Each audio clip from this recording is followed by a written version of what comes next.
আবিস। আবহমান কাল থেকে মুহাম্মদ সাল্লাল্লাহু আলাইহি ওয়াসাল্লামের চেরাগকে, ইসলামকে, নূরকে, ঈমানকে নিভিয়ে দেওয়ার জন্য আবু জাহলের গোষ্ঠীরা চিরকাল চেষ্টা করেছে।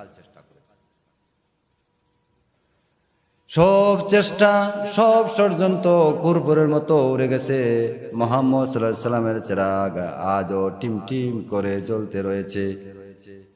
আল্লাহ বলেন, ইউরিদুনা লিইউতফিউ নূরাল্লাহি বিআফওয়াহিহিম ওয়াল্লাহু মুতিম্মু নূরিহি ওয়ালাউ কারিহাল কাফিরুন।